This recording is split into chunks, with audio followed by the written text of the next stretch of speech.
Meus amigos, não tem mais base para erro. Agora é vencer ou vencer. Se perder, volta para casa. Chegamos às oitavas de final. E vamos fazer uma simulação muito legal aqui no Radar da Bola. Se você já não é inscrito, se inscreva no canal e comente aqui se você acertou do 16 avos, quem passou, quem não passou. E deixa seu like para esse vídeo aparecer para mais pessoas, tá? E vamos lá para a simulação. A gente teve um 16 avos, cara, muito emocionante, alguns frustrantes, claro, como a Alemanha, né? Mas não falar frustração, talvez para os torcedores do Paraguai, grande vitória que vai ficar na história da seleção paraguaia.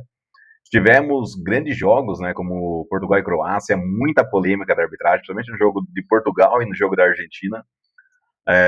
Mas vamos lá. Quero começar pelo jogo Paraguai e França. Eu acredito que o Paraguai vai montar uma retranca, mas não dá para segurar a França, cara. A França tá jogando muita bola e além do individual ser muito bom, o coletivo é fantástico, tá jogando muita bola. O Olysée deu outra cara pro meio de campo da França, então aqui é indiscutível da França. Depois vocês me cobrem, tá? E aqui embaixo a gente tem Canadá e Marrocos. Canadá é uma seleção que surpreendeu bastante a gente, né? Chegou às oitavas de final, é uma seleção que tem muita velocidade no ataque, tem alguns jogadores interessantes, porém Marrocos, cara, é muito cascudo, é muito forte, é uma seleção que vai muito longe na Copa do Mundo, e na minha percepção, é uma seleção muito mais completa que o Canadá, e com certeza aqui vai passar também Marrocos. Portugal e Espanha. Cara, aqui pode ser o último jogo do Cristiano Ronaldo em Copas do Mundo. Então digo para vocês, dependendo do resultado, aproveitem. Portugal, ele com certeza vai chegar mais ligado.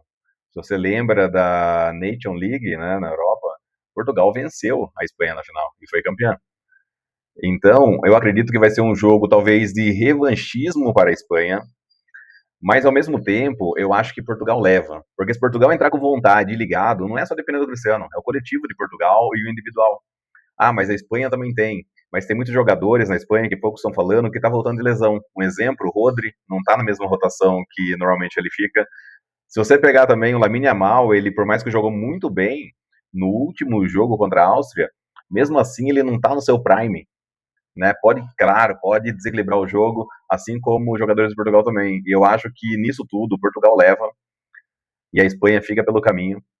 Depois a gente vai bater um print para voltar aqui para ver se eu acertei e se eu errei, tá? Estados Unidos e Bélgica. Estados Unidos jogando na casa, tá jogando muita bola na casa, tá jogando muito bem. A gente não esperava os Estados Unidos chegar às oitavas de final, basicamente, mas surpreendeu muito.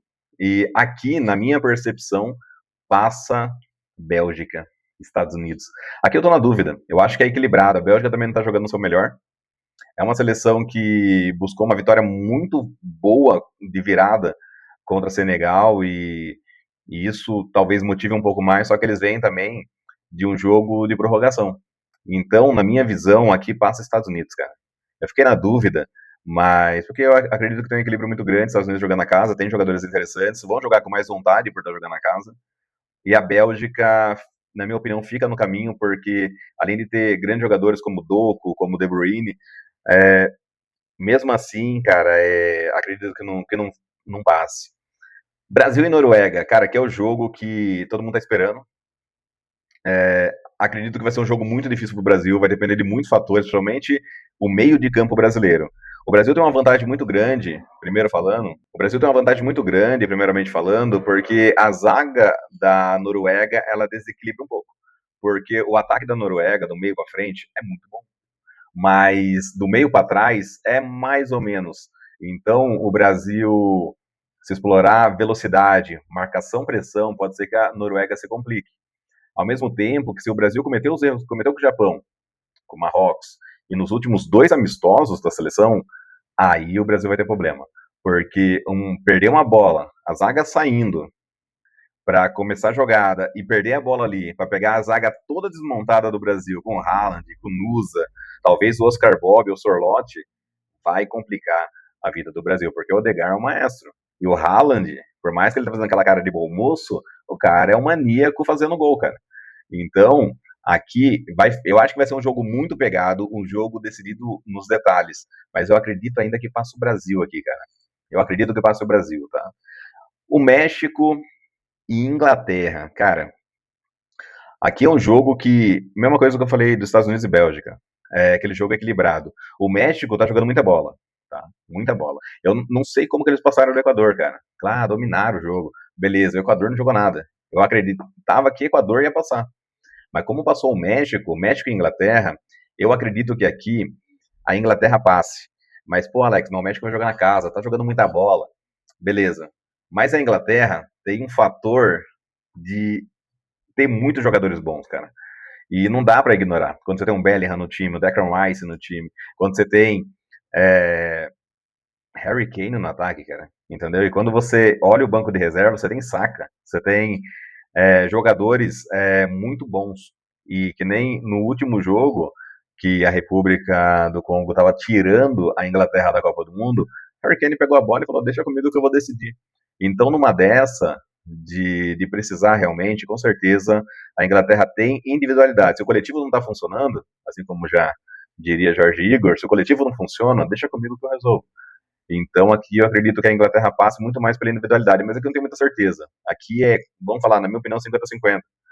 Pelo fator de casa, do México jogando muito bem, e a Inglaterra pela individualidade. Descendo um pouco mais para baixo, o da Argentina não avançaram aqui ainda, tá? Já tá avançado. Mas vamos lá. Argentina e Egito. Cara, Egito tá fazendo uma Copa histórica, chegando no mata-mata. É muito legal ver Mohamed Salah avançando. Tá faltando muito ainda do Marmouche, eu esperava muito mais ele nessa Copa.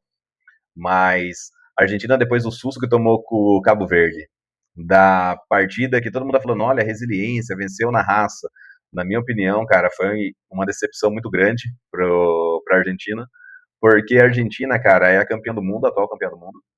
É um time que eu já vinha falando, uma seleção, perdão, que eu já vinha falando que não foi testada, cara, na Copa do Mundo. A fase de grupo dela foi baba, tá entendendo? Comparado com o Brasil. É uma seleção que não pegou nenhuma pedreira até agora, nem no 16 avos. Ah, mas Cabo Verde dificultou a vida. A Argentina entrou com preguiça. Entrou, fizeram um gol e falou, cara, tá ganho, vamos só tocar bola, administrar, poupar energia para as próximas rodadas. Mas, cara, futebol de 90 minutos, principalmente, ele é decidido nos detalhes. E se você dá brecha para a seleção querer contra-atacar, querer atacar e buscar gol e crescer no jogo, você pode se complicar, tá entendendo? Então, eu acredito que aqui a Argentina deve ter aprendido a lição e vai para cima do Egito e deixando o Mohamed Salah voltando para casa. Aqui embaixo também a gente tem Colômbia e Gana. Ontem a Colômbia ganhou também. E aí não atualizaram aqui ainda, tá? Mas vamos lá, Suíça, cara, é uma seleção muito dura de jogar. E eu acredito que aqui também é muito equilibrado. E agora nas oitavas vai começar a ter muitos jogos equilibrados, evidente. Porém, se você pega a Suíça, tem uma defesa muito boa, tem um meio de campo muito legal, e a Colômbia, ela, pô, cara, ela rivalizou muito forte com Portugal. Tem que lembrar disso. E um detalhe de um impedimento numa pontinha do pé não fez ela vencer Portugal. Porque senão era Portugal que estaria por aqui, tá? Mas a Colômbia, eu acredito que passe a Suíça, deixa para trás, porque, cara, a Colômbia tá jogando muita bola, muita bola. Ontem, eu assino o jogo contra a Gana, cara, a Gana mal jogou bola, entendeu? Teve o Semenyo que fez uma jogada ou outra, mas a Colômbia basicamente dominou, poderia ter sido com 3, 4 gols. Inclusive, tinha feito uma aposta, que eu não sou muito de fazer aposta, mas fiz uma aposta, né, falando que eu achei que o Luiz Dias ia, cara, fazer o gol.